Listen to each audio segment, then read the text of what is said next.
Thank you, Doctor. Well, I would like to request Professor Dr. Manmohan and Dr. Anand Mohan to please kindly stay back for the another session at the same time. So let us start the thematic networking session. We have Dr. Sonu Gandhi with us, who would be the moderator to conduct the networking of young scientists. Dr. Sonu Gandhi, scientist from National Institute of Animal Biotechnology, Hyderabad, India, is specialized in biomarkers and biosensors. We welcome you, ma'am. Thank you very much. Can you hear me? Yes, yes, we can. You're completely Yeah, audible. Yeah. yes. So first of all, I would like to thank each and every participants from SEO Nations and our chair, all the speakers for putting forward their views and discussing the combating issues and emerging pandemics through research and innovation. As we know that the whole world is well aware of COVID-19 pandemic arises due to the coronavirus, and we know that as our DST secretary mentioned in the inaugural session, that it is a very good initiative for empowering the young scientists from SEO nations that is laying a foundation for now as a SEO conclave in India. So, in this regard, we know that there are several challenges that were already addressed in several sessions, which is ongoing from 25th. So, as I mean, we know that as a young scientist, we have a lot of opportunities as well as challenges. So that we can address now through the this conclave, which is a very good platform for young scientists. So where from India, China, and Russia, and Pakistan, and several countries, they also put for their views as how these antivirals can play a vital role in the cure of lungs, as it matters a lot to us because we know that once we are affected with the SARS coronavirus, it severely affects our lungs in the patients, and it is very hard to recover. And there are some reports that says that if the patient is affected through the SARS CoV-2, then the lungs and brains becomes 10 years older than the healthy person. So it is a very serious disease. One should take a very high level of precautions because you know it is really very affecting on the health of the humans. So this studies definitely can lead to a breakthrough, and as we know that a large number of population is affected with this pandemic worldwide, so commercialization of new ideas for the medical management is the prerequisite, as mentioned by Dr. Navneet. And for delivery, for the development of these antivirals to management of the emergency services such as robotics, we all are very well aware that the research and innovation is the pillar as described by Dr. Anamika. In this direction further, the frontline workers in the hospitals who are devoting their lives for us, we as a scientist should design and develop the air purifiers that can help in the hospital environment, because that is totally infected with the virus itself in the hospital facilities, as well explained by Dr. Vishnu. We know that it is very difficult to detect the disease at early stage, and the prediction also plays a vital role in this regard, where we look forward for the novel ideas, which are very well explained in the SEO conclave, which is based on the big data analysis as described by Dr. Anton, and by which we can monitor the health status of the patients via multimodal communications as described by Dr. Pakolova. In this continuation, the web-based platforms will be of the great help in the COVID-19 hospitals that can supply the power without any interruption, as said by Professor Sergi. The importance of the telemedicine during the COVID-19 pandemic is very helpful in combating the disease due to limited movement of the patients from one place to the other. This helps the patients as well as the doctors in the hospitals, as well described by Professor Nozeman. So I congratulate once again to each and all speakers and young scientists in the SCO conclave. And then I thank Professor Manmohan and Professor Anant and for their valuable time and their inputs. So I would like to ask them to share their views in this regard, that what is their opinion, how we can combat the research and challenges and opportunities to combat the pandemic situation in India and other SCO nations.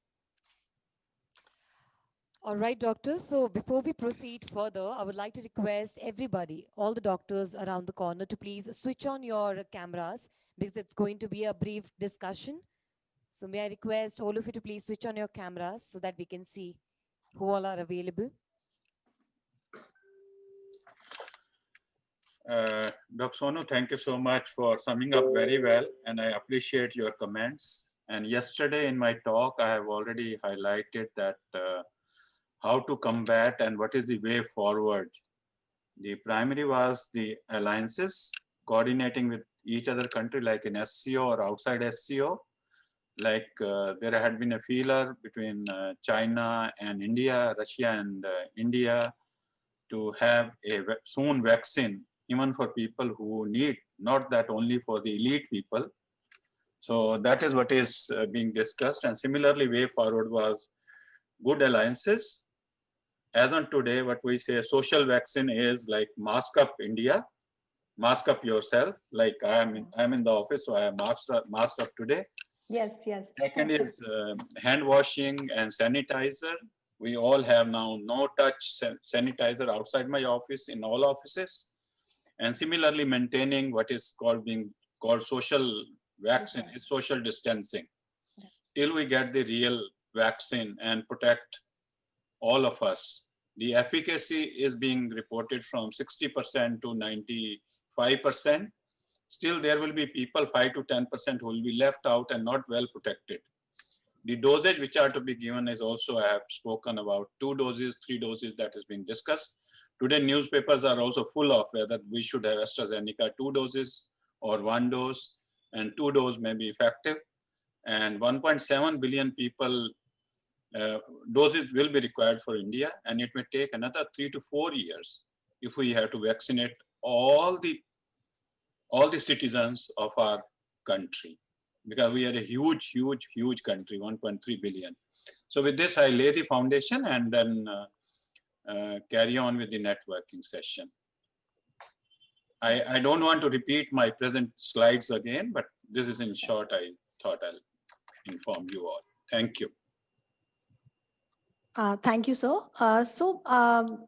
I would like to, have your views to lighten us, like how SCO nations to come up together to combat the COVID-19 pandemic situations, because we have all the speakers from around the world which are working on the bioengineering aspects, biotechnology aspects, and the AI-based methods to combat the disease. So how these SCO nations can come up together and can help us in resolving the issues within the stipulated timeline?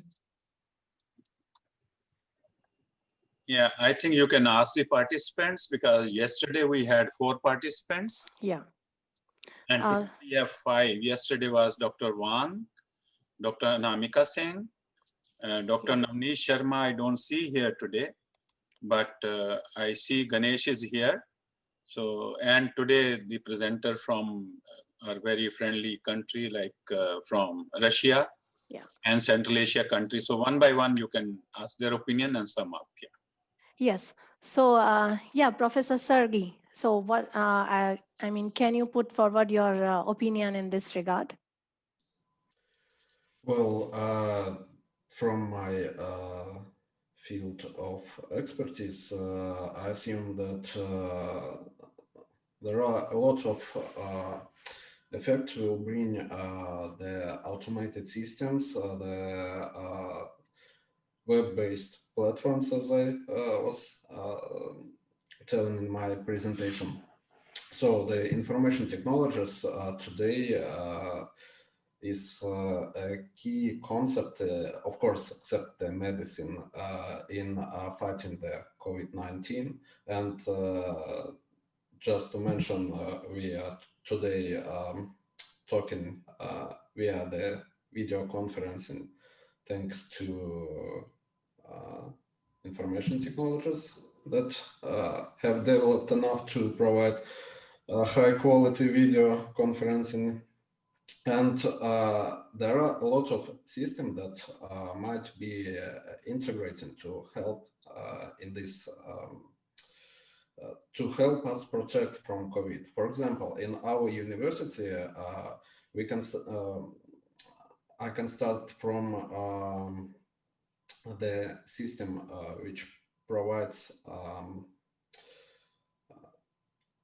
how to say it, the system that checks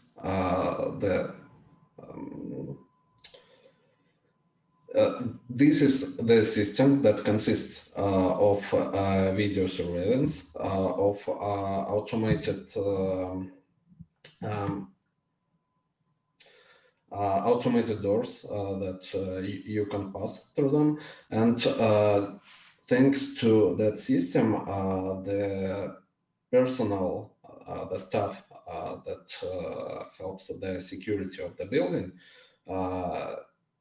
it is quite easy to transfer for them the tasks to ensure, for example, that all students and all other teachers, they are all wearing masks. And of course, we are wearing masks in Russia, and especially in universities, there is a non-stop control for it.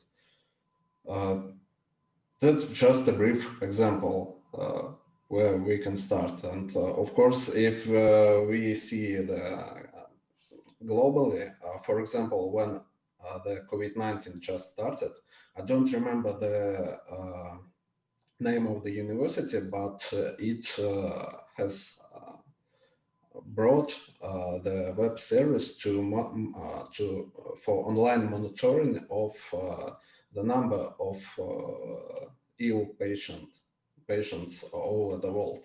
And this database was like,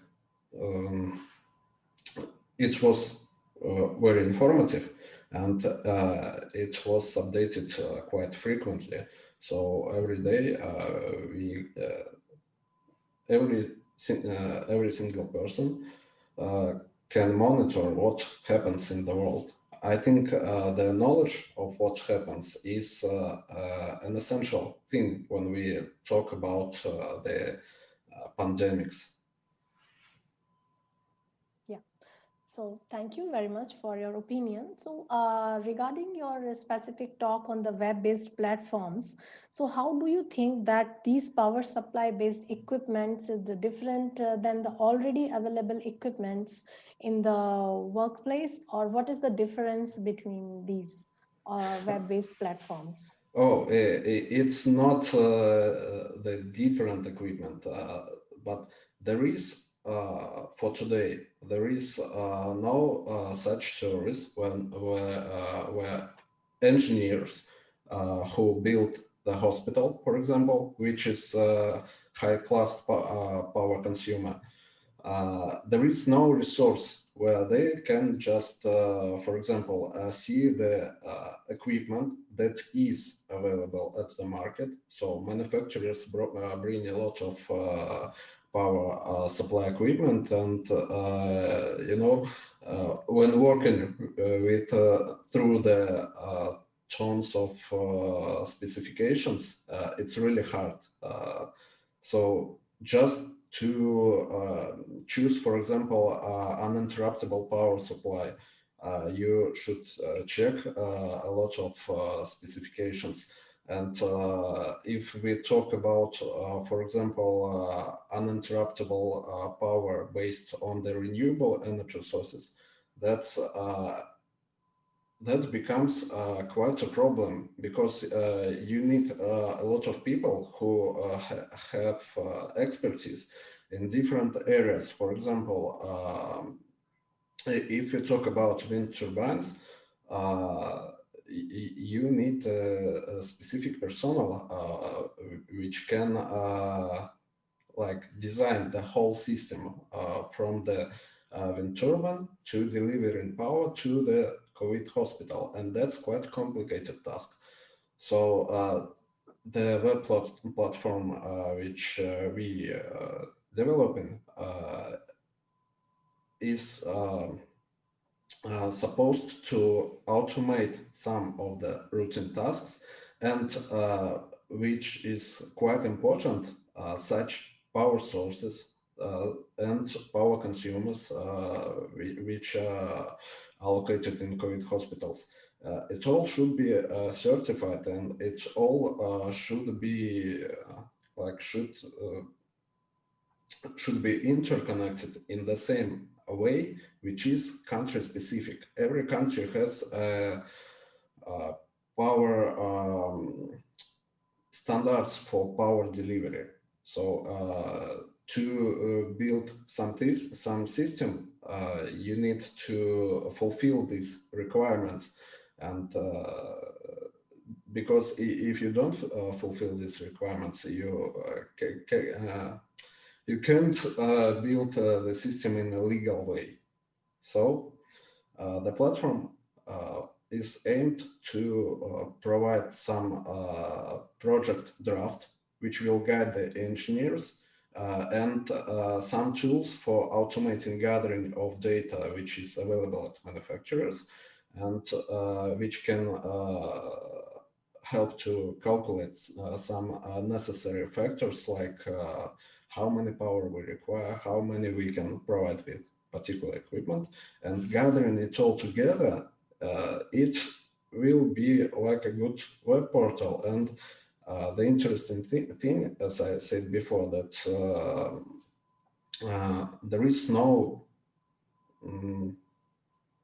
I don't know about any existing solution like this for any other power area. For example, just bringing renewable energy resources to the microgrids or smart grids. There are a lot of engineers who have specialization in a part of these systems, and to somehow interconnect them, you need basically the university or research center or something like that. And again, during the COVID-19, this has some complications. Thank you for your opinion. So I would like to put for Dr. Anton for the opinion about this big data method to predict COVID-19. How do you address or propose the big data based methods in SARS-CoV-2 detection? My opinion is that our first problem in the world in a COVID situation, that we have no effective tests. What is it? We have 3 tests for 1 people, 1 test positive, 2 tests negative, and after this 1 test, another test positive. It's a very big problem now, and I think first problem, we must solve this problem, and after this we can analyze and we can apply it any methods for analysis, for propagation this situation. But my opinion, the first problem, it's we don't have a method to detect virus, to very effective detect virus. Now it's only 50-50%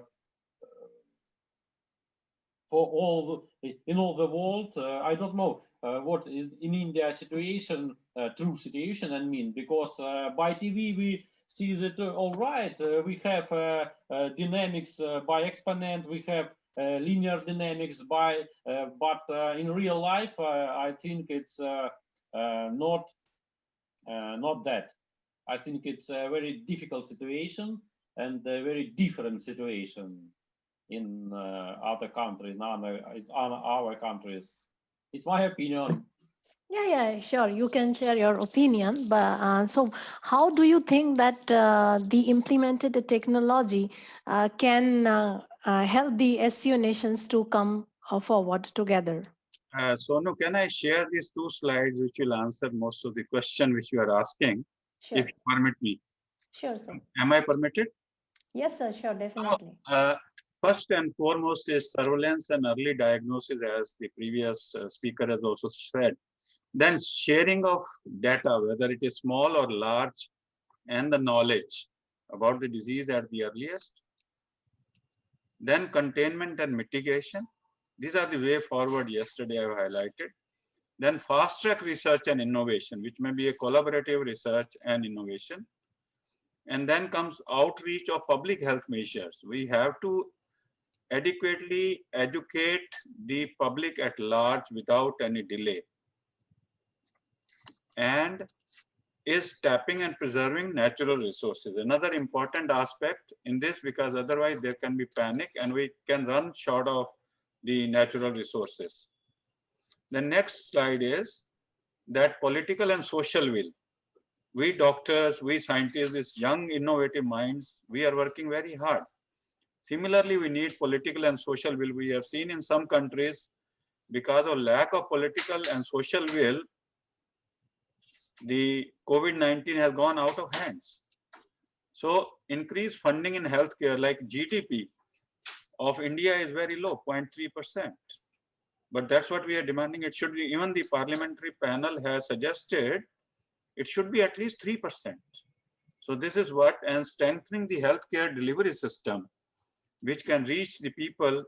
One is doorstep delivery, other is the hospital-based delivery. So these are all measures we need to take and are being taken.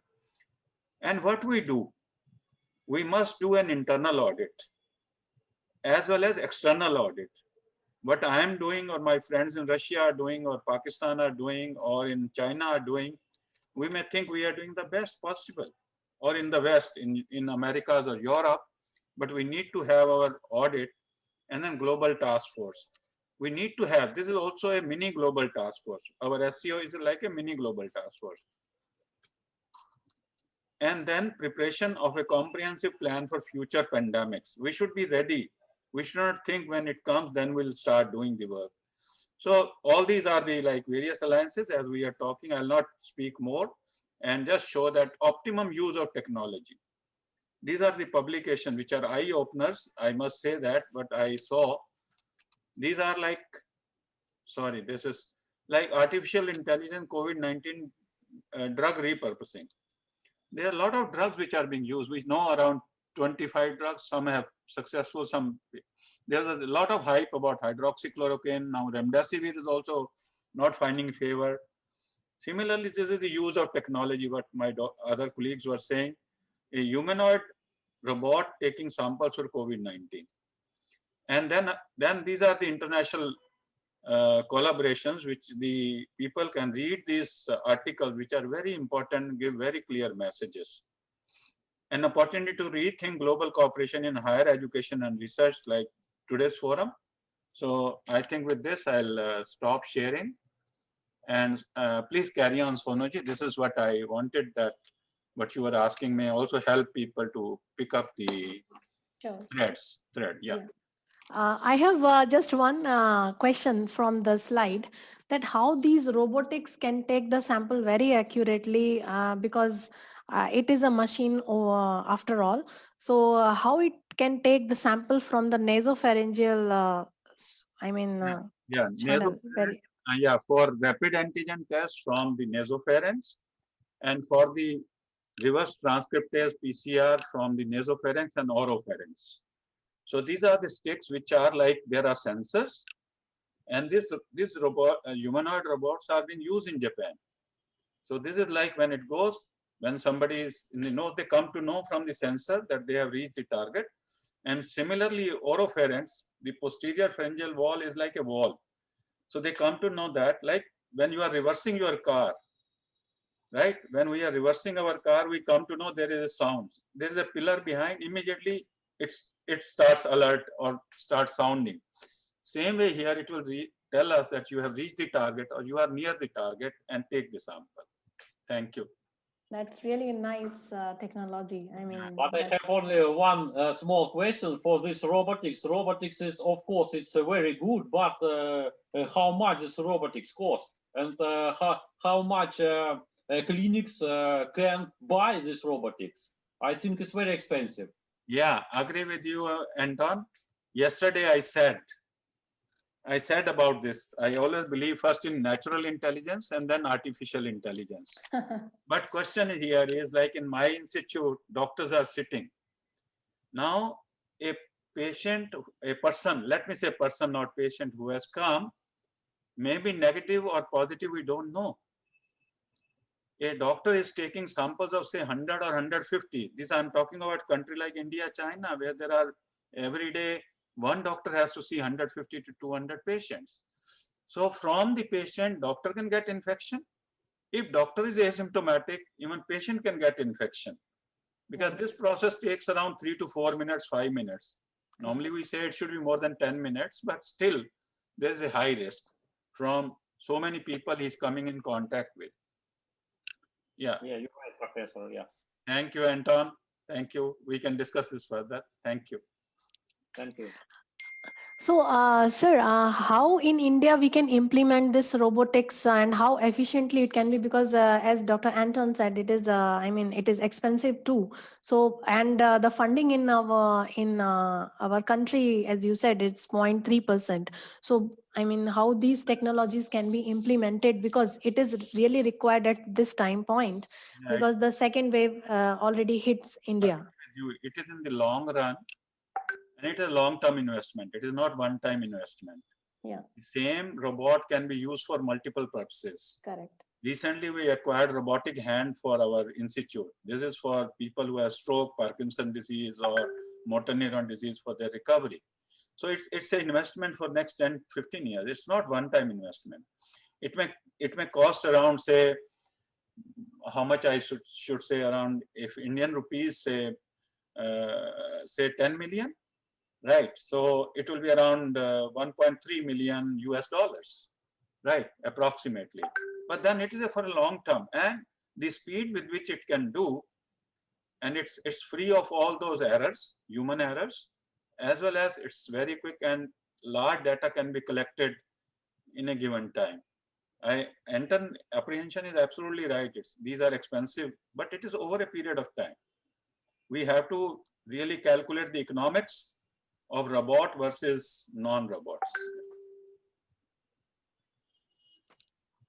Any other questions from the audience or the speakers? I'm happy Navneet has also joined. Dr. Navneet made very good presentation yesterday. So carry on, please, because then we have, we have enough time. Carry on, please. Yeah. So I have a question from Dr. Nazimon. Are you here? Yeah, you can go ahead. Yes. Sure. Thank you. Hi, this is Snehasis from here.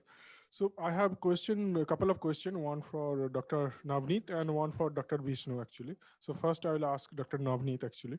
So thing is that, so you talked about some spray yesterday, and it could kill the, disinfect the surfaces, right? So my question is, like, how long the spray might be stable or can disinfect?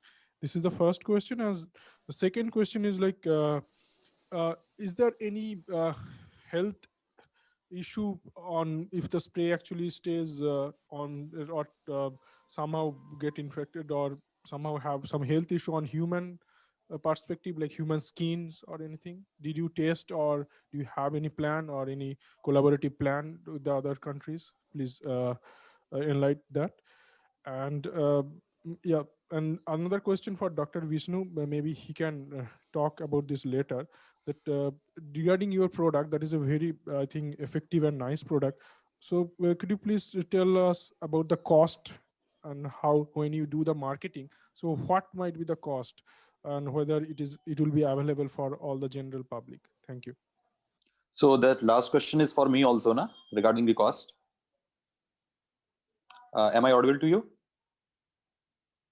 Yes, you can also tell the cost also. That will be great. Also. Yeah, fine. Thank you. Yeah, Navneet, Thank you. clearly audible. Today you are much better audible than yesterday. Thank you, sir, and sorry for yesterday, sir. Actually, your first question is that what is the time duration if once we spray this solution over a surface? So we had estimated it is for 6 months. We had tested it against the cloths and the glass surfaces, and we had estimated that once you had spray this solution, particularly on a surface, so it will provide a viral resistance up to the 6 months. Your second question about the toxicity, yes, we had performed the toxicity studies according to OECD 420 guidelines, and we had find out that it is compatible on the skin, and it all depends upon the dose. Like it is non-irritating on the skin, and it is according to the guidelines, or it passes all the parameters to being it a biocompatible or a dermal compatible according to the OECD guidelines. But what we suggest, it depends upon the dose. It is better you have to keep after spraying it on a surface, you just leave the surface for 1 or 2 minutes, then it is compatible, although it is not having any sort of toxicity. And about the cost, we had transferred our technology to the Reckitt Benckiser. It is one of the prominent MNC which is involved in the development of these kind of sanitizing agents. So we are working on the cost, and we think so within in INR within 200 rupees this spray is available in the market. Any other questions, please? Thank you. So one question, another query is like, so you told like it will be stable for 6 months. It will be effective for 6 months. So Fine. Suppose you spray. So if somebody wipe it out, so what will happen? Yeah, that's the problem. For overcoming that problem, we had developed another product, I think, which you had seen yesterday. That is a coating material. It is a kind of a paint. It is having efficacy up to 12 months, and it didn't affect by any washing and at any use of any other kind of solvents. So you have tested this till 12 months and 6 months? Yeah, ma'am, this is a good question. Actually, ma'am, my broad work is in the field of CVR and decontamination. I'm not only working in the field of biological decontamination, I'm also working in the field of chemical and radiological decontamination with the pupils of Defense Research and Development Organization. And this is a kind of requirement by the Army since the starting before the pandemic also. So this is what we can say, that I don't want to talk this word, but I want to say that this is a kind of opportunity which we get to launch our product. So before the pandemic also, we are working on such kind of products. So this was the antiviral before also, right? Before. Yeah, we are already working. Okay, that's nice. Congratulations for Thank you. transferring Thanks the technology. Yeah. Thank you. Sir, I have one more question, sir. Yeah, please. It's a general question, sir, but when the big data robotics are going in a big way and we are incorporating so much of technology, what about the unemployment will be high when compared to if you use technology? So, yeah, brother, this question from me, na? Yes, sir. Yeah, brother, one thing I want to tell you, actually, see, there are two aspects. One aspect, I am in total agreement with Dr. Mediratta. One aspect is that when we talk about the protection of the pupils, fine. And another aspect is the when there is not a part of the protection point of view. As far as the CVRN is concerned, like hazardous chemical, biological, and radiological contaminant. In that case, these kind of technology must required. For an example, when I had worked with the BARC pupils at Bhabha Research Center at Bombay, what I had seen, they are using robotic arms to carry on the products like radioactive contaminant, which are having a long short life, and they will cause a long exposure like strontium 90, cesium 137. They are having already a short life of 200 years, and they are having 30 short life half-lives of that. Like it will take around more than 600 or 700 years to get it half. So in that case, these kind of robotics, as well as in case of our COVID-19 also, suppose what we had seen, COVID is something which is having very less mortality rate. Fine, you are agreed with it. But what about Ebola? And what about what we can say that, yeah, Ebola is a fine example. What about Ebola? In that case, if a general practitioner or if a common health responder, if you directly take out the samples from a human being, so there is the chances of cross contamination. So in that case, yes, these kind of technology is required. But when we talk about bulk manufacturing, fine. For an example, in case of pharmaceutical sector, in case of daily transportation sector, yeah, in that case, we have to confine all these things and we have to think about the employment. So this is my point of view. Yes, sir. So basically, to reduce the occupational hazards, we can. Yeah, that's what. Exactly. In terms of biological and radioactive. Exactly. That's what I want to say. Oh, yes, sir. Thank you, sir. Thank you. See, one thing I want to request to all of you. Actually, this is what biological hazard which we had seen now is in the form of pandemic. But there is this is what we can say. There is a bomb on which we all are sitting, with respect to the radiological contaminant, with respect to the chemical contaminant. So what my point of view is that there must be a requirement of the awareness with respect to the general public, with respect to the health responders, with respect to the local bodies like our first line of defense, that is police forces, basic health practitioners which are working in the remote village areas. There is a requirement to a joint collaboration or in a joint workshop which is required up to the district level with respect to the awareness of these hazardous and the handling of these hazardous agents with respect to CVR and emergencies. I just want to discuss on this point of view if I got a time from your side. And this is one of the biggest thing on which I think so we have to discuss. Hello, sir. Yeah, please. I just want to ask, like, this COVID-19 has been declared pandemic on March 11th, but before that, like, almost 3 to 4 months before only it started. So, what are the possible steps that can be taken before the epidemic becomes a pandemic? Because Yeah, that's in previous history also, if we see from ancient times, there are many viral diseases that have transformed to epidemic to pandemic. So, what are the possible steps that can be taken before it getting into the pandemic? Yeah, I just want to say you one of the most important thing. I think now the world is focusing on that is about the only awareness. There is a requirement of the awareness up to the school levels. What we had seen in our country in CBSE when I was a student in a school, so we don't have disaster management as a part of our curriculum. Nowadays, CBSE has indulged a chapter separately in their 10th class standard regarding the disaster management. CVRN is also comes from the part of the disaster management. And what I want to say you, to manage these kind of pandemics, there must be a requirement to make aware pupils since from their school level and up to the block level to district level to a state level. There is a requirement to have a joint workshops, joint training programs, which will keep awareness among the people to take basic steps to protect them from a pandemic, from other hazardous, occupational hazardous or other hazardous contaminants. Just for an example, the government is having only 2 steps to the basic, what we can say that the government has given only 2 things to keep us protected from these kind of contaminant, that is COVID, to wear mask and to use sanitizer and soap solution at a higher level to maintain the hygiene. So this is the basic thing, we all know about it, but how, when and where it has to be followed up to a larger level, up to awareness level. So this is a requirement that there is a requirement to make pupils aware from the beginning of their curriculum to combat these kind of hazardous events. And of course, government is taking a good steps to contain these events. Yes, sir. And one more question is like there are reports stating that epidemiological study might help in this regard.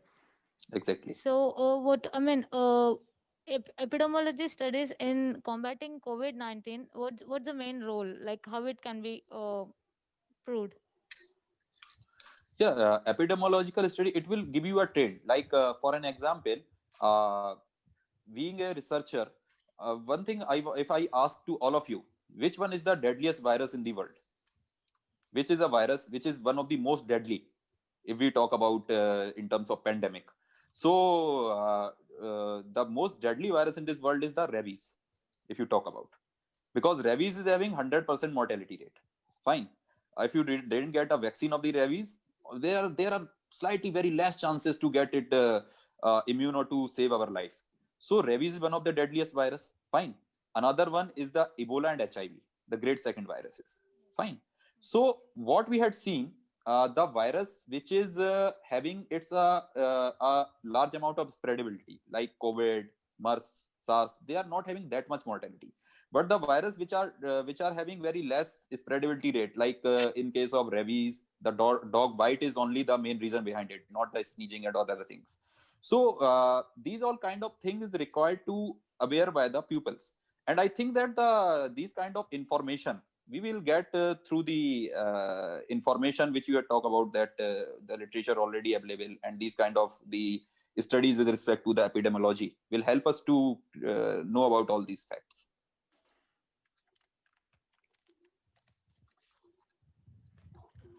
Any other questions, please? So have you tested these antivirals coating against what viruses you have tested already?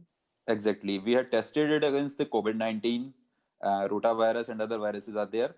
Actually, we are having BSL-3 lab with us, and we had already tested it against the SARS-CoV-2. And apart than SARS-CoV-2, we had tested it against the influenza virus and basic virus. And we are in the plan to send it to some other US labs to get third-party evaluation.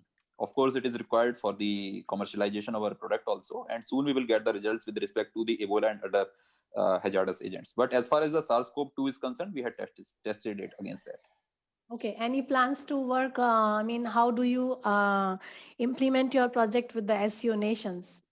Yeah, actually, what I want to discuss at the starting of this pandemic, of course, it has been seen all of us that we are running short about the testing facilities, because the culture has already allowed to the NIB Pune to have these kind of testing. So that institute is also get a lot of burden from other institutes also to get their samples tested. So as far as the SCO nations is concerned, I want to collaborate on the two parts. That is, first part with respect to the testing of our formulations with the other SCO nation, other labs, of course, in India also. And another aspect is that what I want to focus it, there is a requirement to have a joint workshops or joint conferences with respect to the CVRN awareness. Of course, the Army and NDRF and NDMA is already having these kind of awareness programs with respect to the first responders, QRMTs, paramedics, to combat these kind of CVRN emergencies. See, now we are already having the COVID-19 as a pandemic, and there are basic steps like sanitization, wearing mask is the basic steps which is required to protect yourself from that. But what about the radiological contamination? We are having 7 radioactive power plants in our country: Kalpakkam, Kaiga, Rawatbhata. A lot of radioactive plants are there. Right. We are also that nuclear power plant, and we are also planning to have other plants, nuclear power plants, in some other parts of the country. So, as you had seen in case of Fukushima, there was a small that tsunami was there, and after that a lot of people get contaminated. So in that case, in case of radiological, you don't have any basic moieties to have decontamination, even though there is a big problem with respect to the cross contamination. Suppose if you wash your hands with the soap solution, so what about that water? If anyone comes in the contact of that water, he or she will get contaminated. Right. Same in case of chemical contamination. In case of Visakhapatnam, what we had seen. Fine. A recent example is in case of Visakhapatnam. Previously, Union Carbide case was also there in case of Bhopal. Dr. A lot of people get. Can you sorry, we also have to give time to other participants. Yeah, please, sir. So, thank you, sir. Yes. Yeah. A short, crisp question will be appreciable. Yeah. Yes, please get. No, very nice. You have dealt with. Yes, the work actually is very fascinating and very impressive. You, so questions are coming up continuously. Yeah, this is a good thing for me also. I will get a few ideas from audience also with respect to my products. 4 are left. Sonuji, Dr. Monica, Vishnu. I would like to ask. Yeah. Yes. So I would like to ask now Dr. Anamika. Hello. Yeah, Dr. Anamika. Are you here? Yes, yes. She's there. She's there. Yes. So can you please put forward your views of that how you would like to put forward your work with SEO Nations further? Okay, I'm just a master student. First, foremost, I would like to. Okay. No issues. Yes. That's appreciated. Carry on. Okay. Yeah, I'm highly motivated to do research in nanotechnology. That's later I'll be a doctor maybe.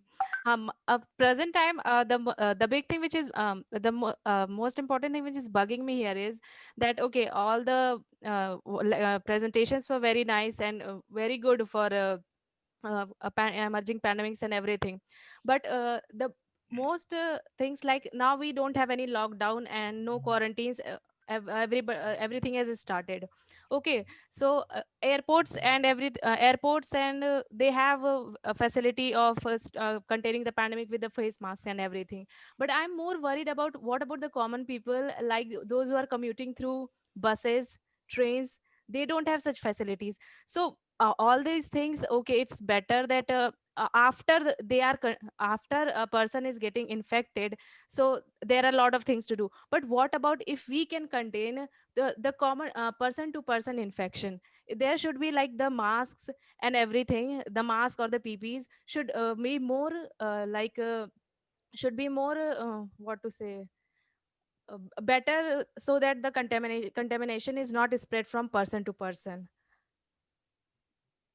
This is open to everybody, means anyone can answer. How can we contain like from person to person who are commuting daily for their work? Because everybody is not doing work from home, na? They have to go out.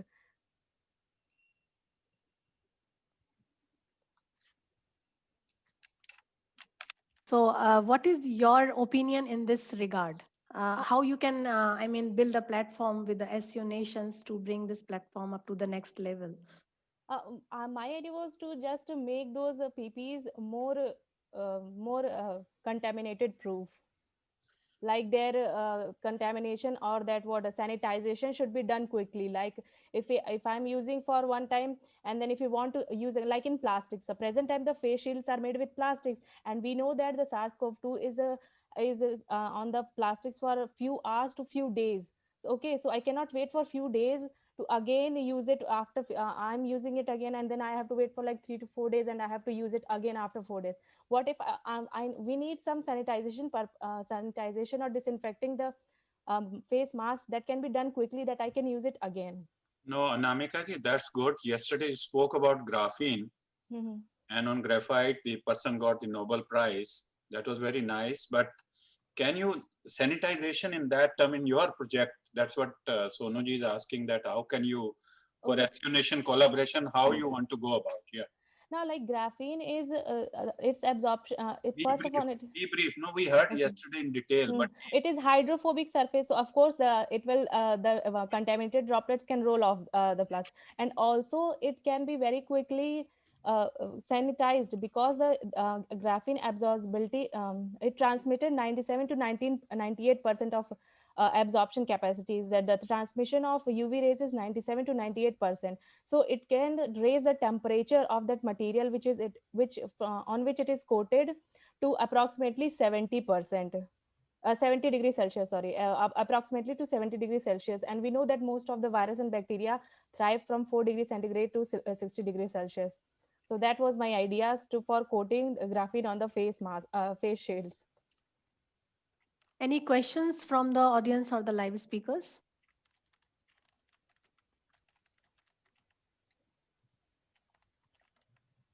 Anybody has question?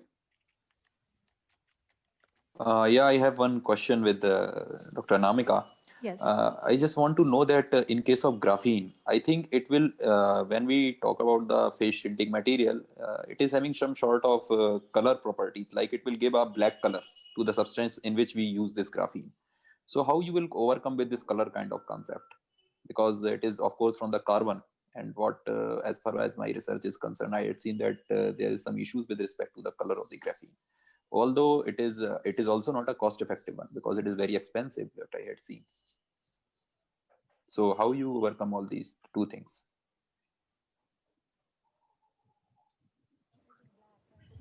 Dr. Anamika. Am I audible to you? I don't, where is Dr. Anamika? I think we are missing her. She got I disconnected. think, Okay, we yeah, can speak later. fine, sir. Dr. Sonu, you can go to Mr. Vishnu, who presented from Amrita Vidyapeetham yesterday, Yeah. again on Papar, and that was, so you can also ask him about his collaboration or his views or his dreams or his, Anamika is there. Anamika, did you listen to Navneet question? No, no, no. It just got disconnected. Yeah. Please repeat again. Navneet, Yeah, and brief question, yeah. yeah, sir. Thank you, sir. Anamika, one thing I just want to ask you, of course, you had told about a lot of things about the graphene, but what I want to ask, there is some sort of color imparting property of graphene, like it will release a black color when we use it in any form.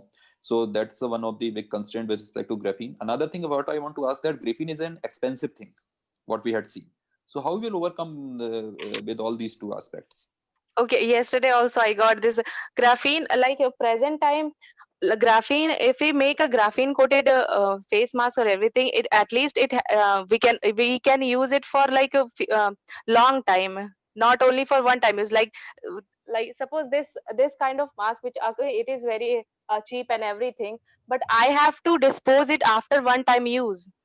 But with graphene we can just sanitize it again and we can use it again. Of course for one time it will be costly, and present time also the face shield which are there, they're costing like 500 to 600 rupees.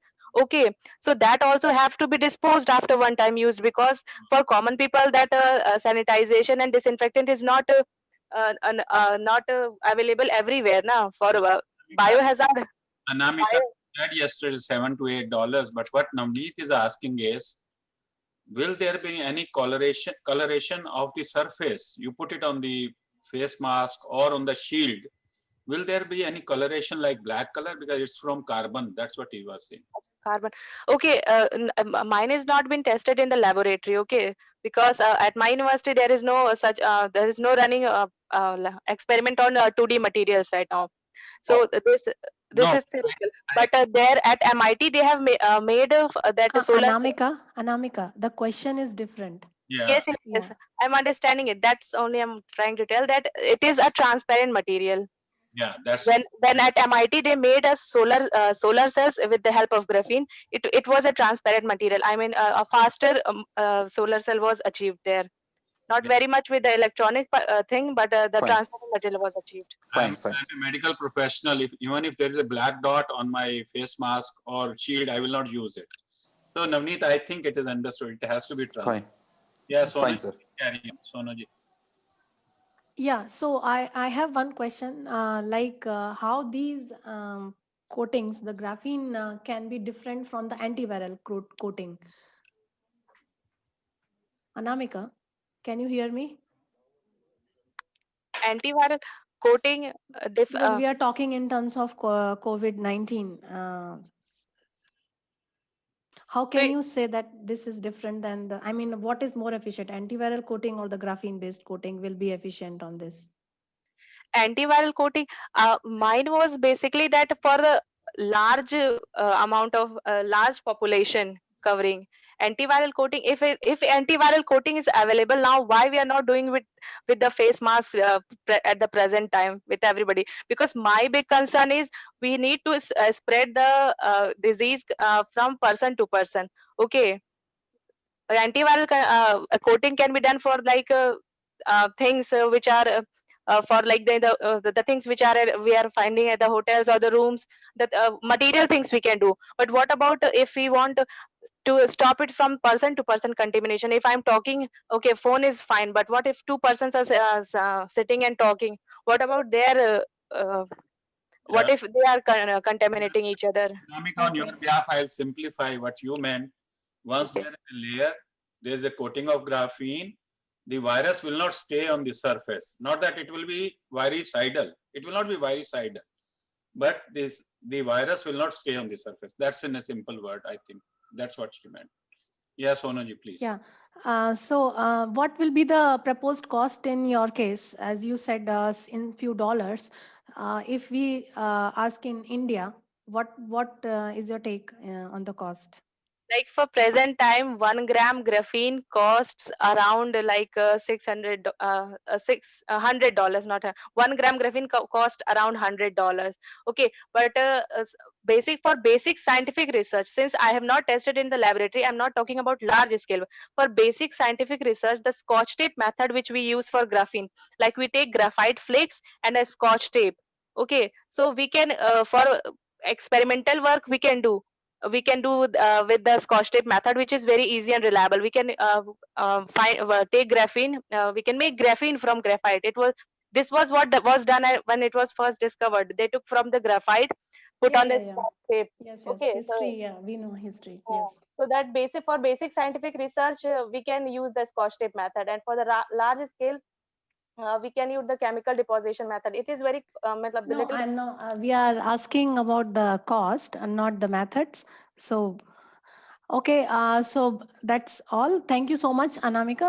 Stay here. So, yeah, if you have any questions and further, now, Dr. Vishnu, are you here Yeah, with yes, us? yes, yeah. So, Dr. Vishnu, what Yeah. is your take on this, like PPE or the air purifiers, as you have mentioned, or the graphene-based material or the virucidals? Or so, can you put your opinion in this regard? Yes, thank you. Thank you so much for this opportunity. So, am I audible? I hope I am audible. Yes, yes, definitely. Okay, okay. So, of course, like I told yesterday, the outcome of every research should be to reach the public and not just do some study and like get results. So, our take on this situation was regarding the same.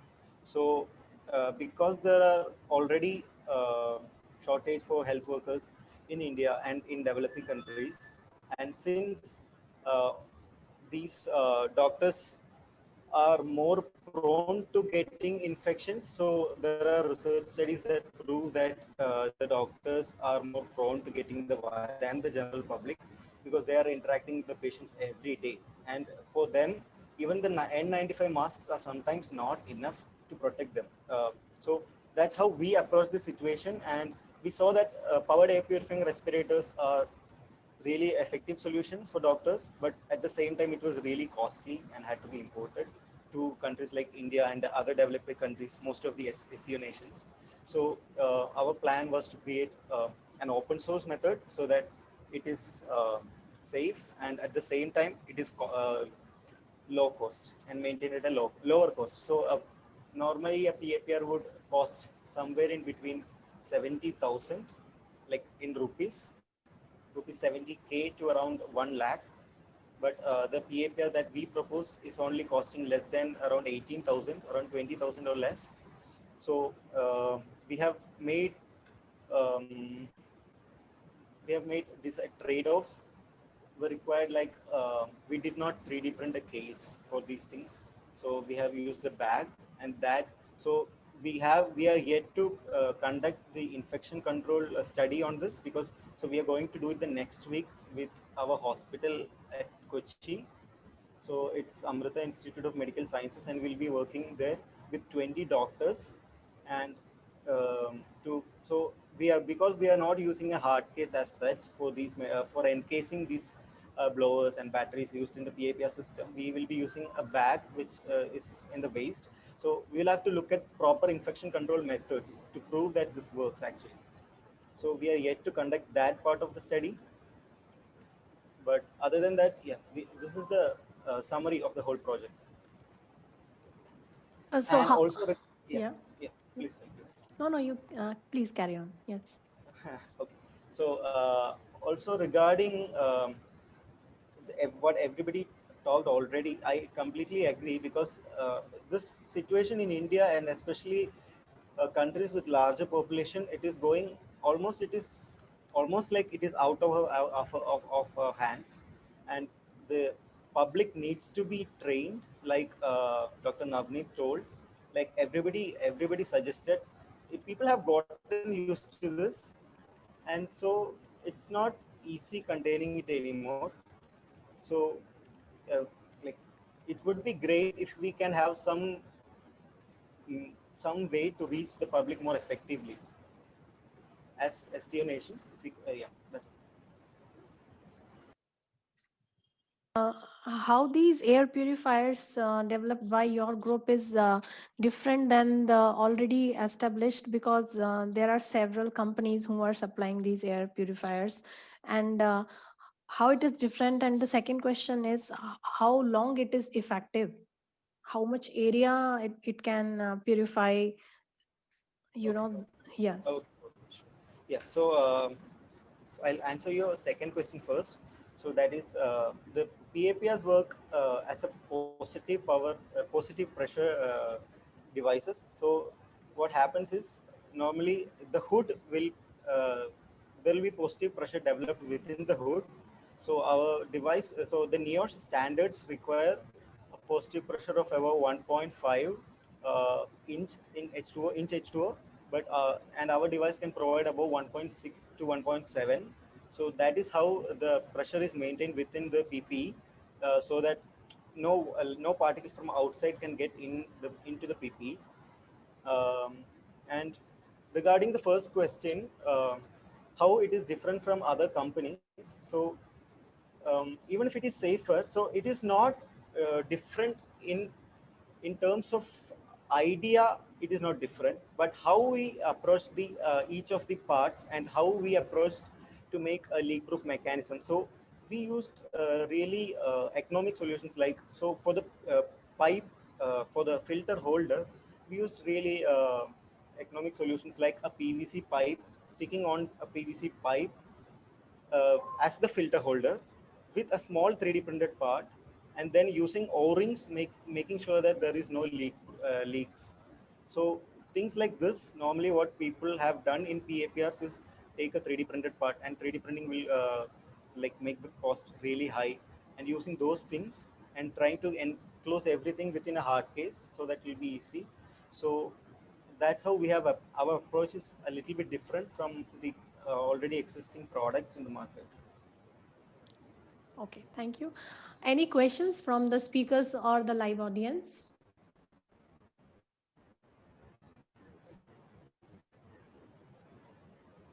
Is there any question from the audience or the live speakers? Hello. Yeah. Hello, ma'am. Yeah, Yes. actually, I have two questions. One is to Anamika. She mentioned that the graphene will be coated on the mask, right? So, if it can be wear for a long time, does it not affect the lungs or pulmon? I mean, does it cause the pulmonary toxicity? Okay, there is a debate between this among the scientist community, that some are saying that it is different from carbon, most of the carbon materials, that it will not be toxic, but there are also papers they are saying that it could be toxic.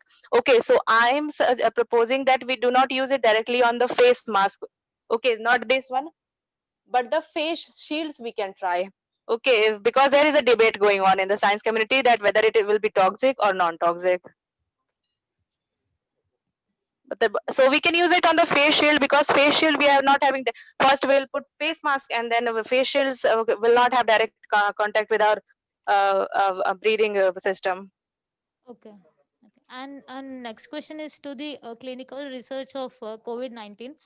Actually, there are many kits that have been developed which are very rapid, and some are RT-PCR based.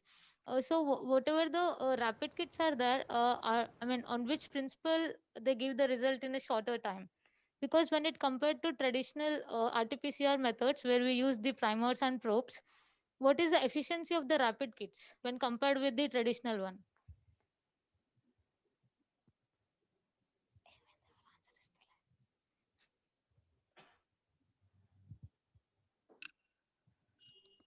This question you ask with Anamika or Dr. Vishnu? Dr. Vishnu or Yeah. anyone related to this clinical research of COVID-19? No? Yeah, actually, what I want to say, yesterday, I think Dr. Mediatta has shown this thing in his presentation regarding how these rapid action kits will act. And as you had asked me yesterday about the Faluda kit, right? There is one question from your side. Yes, sir. Yeah, so what I want to say, actually, as far as the Faluda and all other kits are concerned, this is, I think, Dr. Mediatta had already shown how these kits will work. So it will be better if you, because I am not involved in this kind of research of developing rapid kit, but you will get a lot of information in the World Wide Web. Regarding IGIV website also you will get the information regarding, they're having a lot of data. I suggest you can go there and ask, see all these things. I'll tell you. Now, rapid antigen test is the principal test which is being done, but now there is a change in the thought process. Because rapid test, if positive, it's likely that RT-PCR will be positive, so we were not doing RT-PCR. In those which RAT is negative and patient is symptomatic, RT-PCR has to be done. These were the Indian Council of Medical Research guidelines. But now the government is saying that since the cases are rising, you must do RT-PCR in more people, even if they are not symptomatic. And that's what we are picking up, but it takes few hours for the report to come. Feluda, which has been approved by the DCGI on the CRISPR-based technology, this report is available in 4 to 5 hours, while RT-PCR labs take at least 12 hours or more than 12 hours to report. So RAT we are doing in each and every patient. RT-PCR, RAT positive, RT-PCR not required. RAT negative, RT-PCR is required if patient has got SARI, called severe acute respiratory illness, SARI, or even if elite. And that if you take random samples, you may pick up many people RT-PCR positive and they are absolutely asymptomatic and RAT negative. So these are the current guidelines which we are following. I'm not talking about antibody test here right now. That is for seroprevalence. Some people were saying about epidemiology. The same participant asked endemic, epidemic, pandemic. So these are the terms which are used. I think this forum will not permit time to discuss this, but we can do some other time. Yeah, Sonaji, please carry on. There were other presenters like Ekaterina, and so they can also join, and we can ask question more from Anton also. And Sergey has given very good earlier already in detail. He has answered. Yeah. Yeah, and so now my question is with Dr. Pakulova from Russia. So so it is out of this diagnostics or the antivirals. So how do you think that this multi-modal communication can help in combating the COVID-19 in a rapid way? So first of all, I would like to say about the system architecture which we have proposed, yes, because now it's a critical moment this time. Then you just submit a test, blood test or other tests, so COVID or whatever. It is very important to get the results as soon as possible, and also for the doctor. I don't know how in other countries, but in other country, you know, this system are not synchronized. So you submit your blood test and then you should wait, then the results will go to the doctor. And you know that the doctor have a lot of patients, and then the doctor sees this test, and after that to take a decision, oh, you are infected, and then they call to you. Maybe in 2 days, maybe in 3, maybe in 4, nobody knows, because a lot of patients and the doctor is very busy. So this system should be synchronized. So then you just submit a blood test. Yes, the information about this blood test or other tests about the infection should be also synchronized with the system for the doctor or the special marker. You should have an SMS or an email, and this information also should be in some government system, because everybody says today about the vaccination, but nobody talked about you know, the immune system, because a lot of people who already ill with the COVID but without any proveness, after that they just submit a test blood, and the doctors find the antibody to the COVID. But then they are ill, nobody knows that this person actually is the COVID, for example. And that is why it is very important to have the data set, or the database with all information about the COVID with antibodies and so on and so forth. Just after that, to understand maybe this person already has the antibodies and it is not necessary to make a vaccination for him. So that is why the system which is for monitoring the health status, for example, for COVID or for every disease, is very, very important. As for the multimodal data, for sure, this task may help us a lot, but here should be really serious research on this thing, because the main question, what modalities, what the physical parameters should be investigated, and what the influence of these parameters for the whole picture of the disease. So it's an interdisciplinary research, because from one side, this is work of the infectionists, doctors, I don't know, pulmonology, therapists, and so on, and from the IT specialists. So we have an attempt to do that, and we distinguish some modalities from visual, acoustics, communication channel, haptic communication channel. But now it is important to make a prototype which will be really easy to implement, yes, because nobody will do some application if it is not useful, it is not easy. And the multimodal approach is really may be effective in this sphere, just to understand the state of the person, his physiological state. Because, for example, today, all factories, all universities, all enterprises, measure the temperature and as well. But you may have an infection already inside you before the temperature will be high, and that is why it is very important to understand their sneezing, just other symptoms, for example, tearing, sneezing, and so on. And the multimodal environment may have the markers that this person, for example, during the work, behind the computer, so this person have tearing, sneezing, and so on and so forth, and something strange, and maybe having a signal to the specialist, the medical specialist, that something may be wrong with the person. But in this case, it should be the database behind this. Did this person actually ill?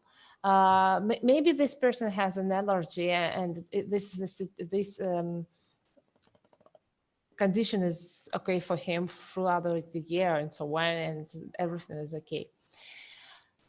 So it's very interesting thing, and it's maybe very useful, and we are just working on it. But the most important and critical from my side, from my mind situation, is to build the architecture and synchronize all the system. That's all. Thank you very much. So I would like to ask the opinion from Dr. Nozimdzon, Professor Sergey, and Dr. Anton on this aspect, because most of you are working on the big data implementation, web-based platforms, multimodal communications, telemedicines. So what is your take in terms of security threats, or the user movements, or the unstable public networks in this regard?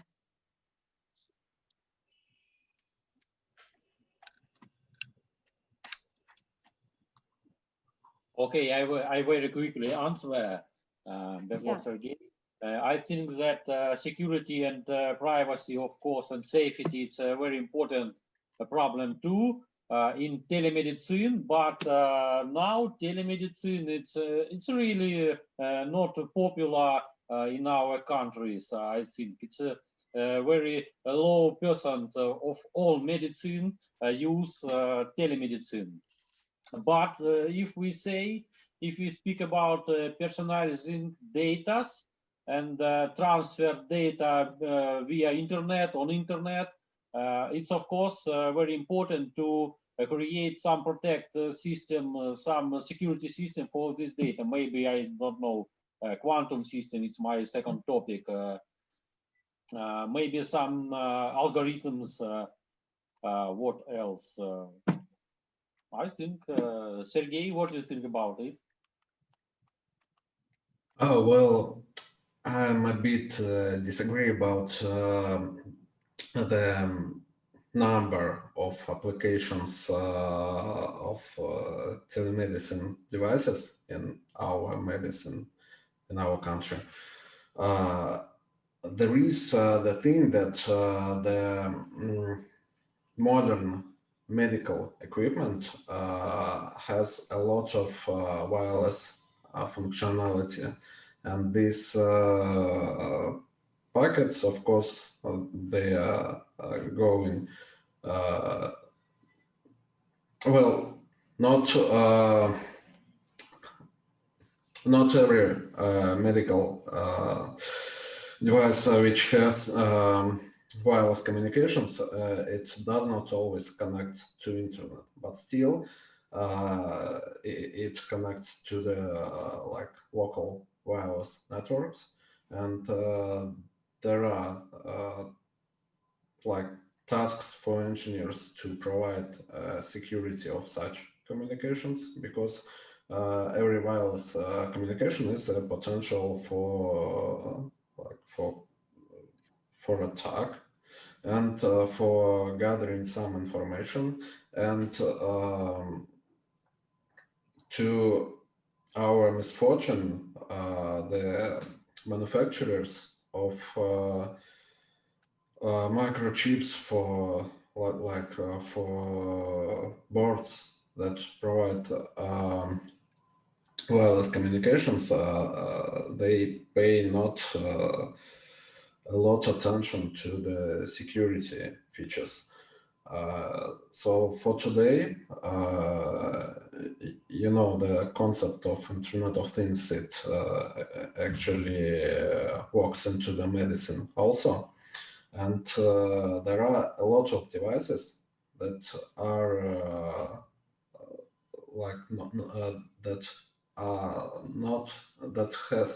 have not enough security, and that can be attacked. And when we talk about the medicine, the personal data of patients, it is basically valuable information. And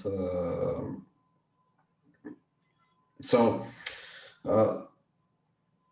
I would like to somehow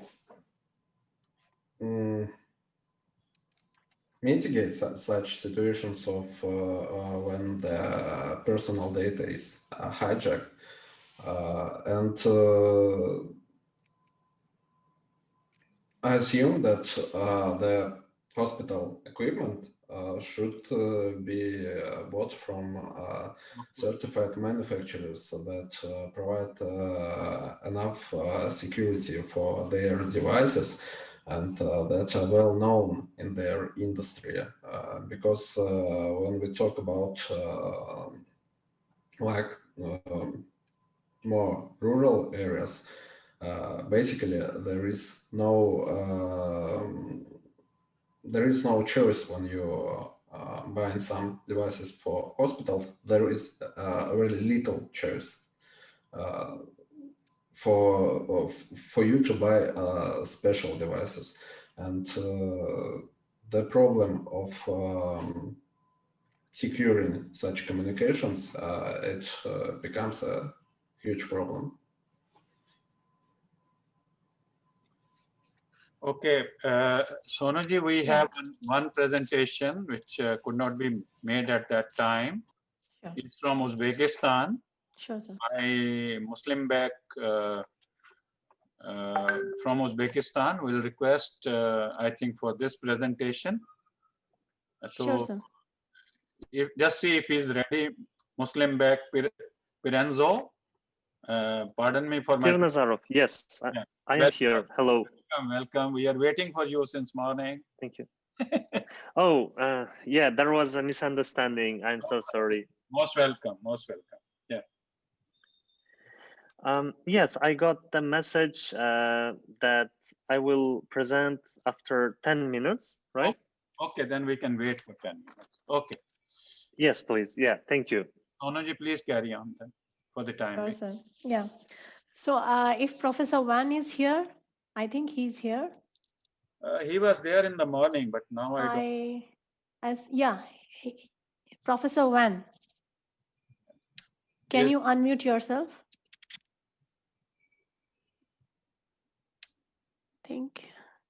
I No. can see his name in the. No, this is different. Kun Van is different. That was Wang, W-A-N-G, different. Yan Wang. Yeah, I'm here. Yeah. You are Can here? you hear me? Okay, from Can you hear me? okay, please. Yes.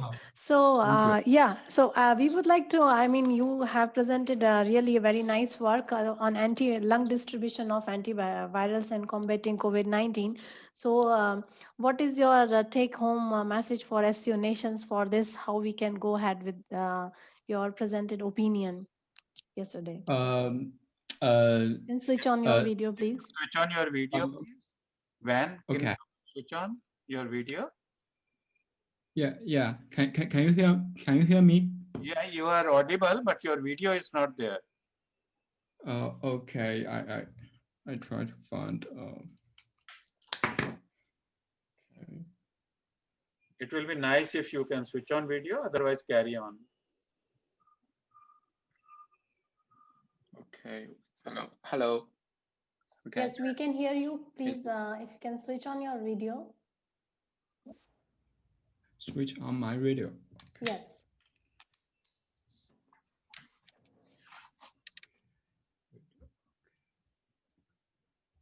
Yes. Yes. Yes. We can see Okay. you now. Yeah. Yeah. Actually, I'm work on the research about bacteria and its contamination in the environment about water treatment. So I will present presentation in this afternoon. So in the technology to control coronavirus in this area, I think I can give some technology in drinking water treatment about UV disinfection and chlorination. So I'm majorly focused on this area. So in our opinion, in the virus in the drinking water treatment, it keeps it cannot grow, or it cannot it will keep its abundance. It may keep its abundance through the drinking water treatment, but if we can use chlorination or UV disinfection to reduce their concentration through the water treatment. Actually, I'm focused on the antibiotic resistance. If the bacteria such as in drinking water treatment, such as a biofiltration, there are biofilm grow on the filters. Through the biofiltration, lots of bacteria will present in the effluent of the filter. So and these bacteria, most of these bacteria are resistant to the antibiotics. So in the presentation this afternoon, I will answer why this bacteria is antibiotic resistant, and I try to show the results in our lab to how to remove these bacteria and these antibiotic resistant genes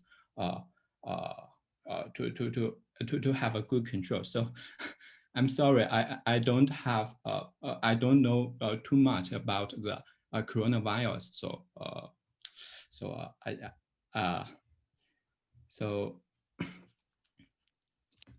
Yeah, that's fine. Thank you so much for your views. Dr. Navneet, if you are here, can you put on your marks on that about this, how this antivirals can help in treatment of this lung? I mean, how it helps in the lung distribution of these antivirals for COVID-19. Dr. Yeah, Navneet, are you here? yeah, yeah, I am Yes. here. Actually, what we had seen in the starting, as far as the lung distribution is concerned, at the starting of the pandemic, there is a lot of hype about the hydroquinone, as well as President Trump is also, because of him also, he had focused a lot of the importing of hydroquinone from country. And hydroquinone is the one of the basic drug which they had thought. I'm sorry, can you switch on your video, please? Yeah, please. Thank you. Am I visible now? Yeah. So as far as the basic drug hydroquinone was there. At the starting of this pandemic, they had choose that particular drug and they thought that it is good in lung distribution. But later on, there was some research had been conducted by the Australian University, and they had found out that the distribution of the hydroquinone was very poor with respect to the lungs. After that, recently anti-helminthic, which is widely used by the COVID patients worldwide in our country also. I just forgot its name. So they are using that particular drug to treat the COVID patients, and they find it out that it is having a good lung distribution capacity with respect to the other drugs such as hydroquinone and doxycycline.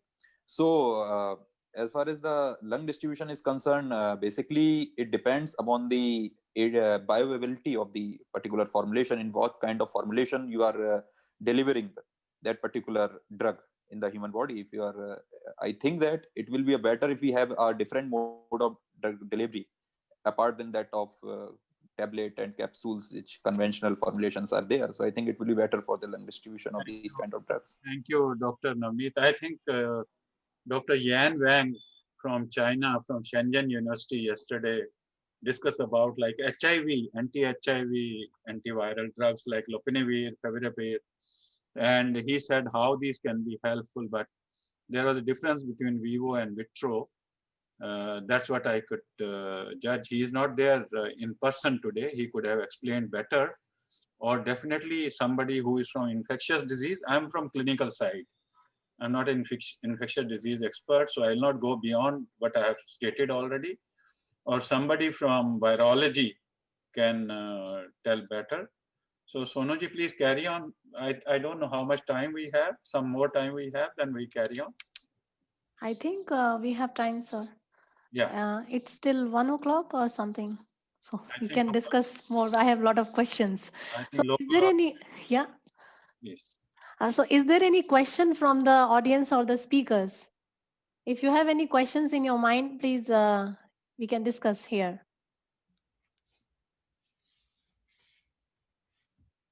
No questions from the audience? So, I have a couple of questions from Pakulova. Okay. So this question, like you have mentioned that monitoring the health conditions can be done by the linguistic, skin or eye features or the blood properties.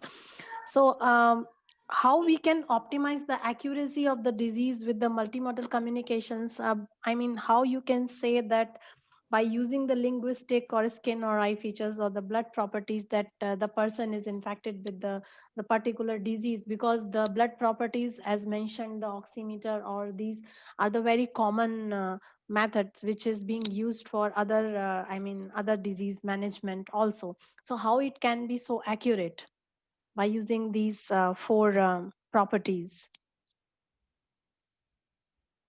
Okay, thank you. Good question. So actually, we are working on algorithm with mathematical algorithms just to make precise. So my colleague, I work in, because I'm just for IT support, the architecture of the system to transmit this data and so on. So I'm not a specialist with some mathematical model just from this side, but my colleagues from St. Petersburg, they have a work which is connected to the monitoring of the system of the health status. And yes, as far as I remember, they use bias network just to one moment, to understand the confidence, yes, or the received data by the bias network. That's actually that I can say about it. Sorry. But I may share the link for their work and just to share this link with you Sure. if Yeah. you're interested. Dr. Sonu Gandhi, Yes. Dr. Muslimbek Piranzarov is ready. I just had a chat with him Sure. personally, so he is ready with this presentation from Uzbekistan. Yeah. Sure, sir. We can. Yeah. Good day, everyone. My name is Muslimbek Piranzarov, and it's a great honor for me to participate in your conference, and I'm happy to present our work during the pandemic. So let me share my screen, the presentation. Can you see my screen? Okay, Yes, just we a can second. see. Yeah. Okay, sorry, there is 1 second, please.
It looks like we have lost Muslimbek.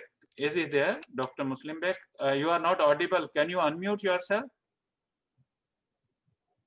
We can see him here, but He is now visible, but he's yeah, still, he's not actually, he's not, it's there's not, some it's problem in the internet. yeah.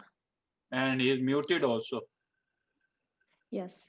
Dear Muslimbek, can you unmute yourself? And I don't know, his net problem is there. Yeah.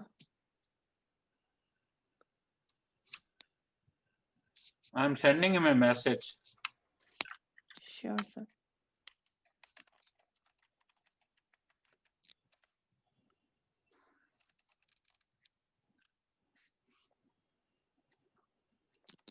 I just asked him, are you around? And let me see if message comes in. Sure, sir. So doctors, I just want to confirm, is Muslimbek going to have the proceeding part done, or we can move on to the next zone? Just wait for 10 seconds because he has started. If not, then we'll go to next. Yeah. Sure, sir. 10 seconds, yeah. Because now I see he's logged out also. I think you can carry on, ma'am. Carry on with the next one. Yeah. If he comes back, as you permit, as the organizer permit, we'll do the needful. Thank you. Yeah. All right. So here I would like to thank you for all the young scientists for your enthusiasm and active participation at the same time.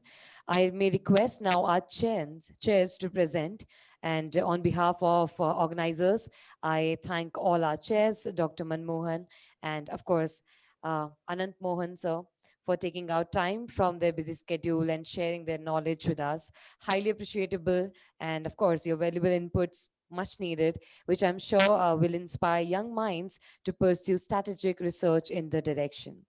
Well, I thank our moderator, Dr. Sonu Gandhi, for scientifically conducting the networking session. Thank you all. Thank you. Thank you one and all for your valuable inputs. Thank you, sir. Young innovative mind. I am envious of you. I want to compete with you for this. Yeah, thank you. Thank you, sir, for your time. Thank you all. Thank you. Bye-bye. Bye. Thank you very much. Thank you very much. Take care. Take care. Thank you. Best wishes.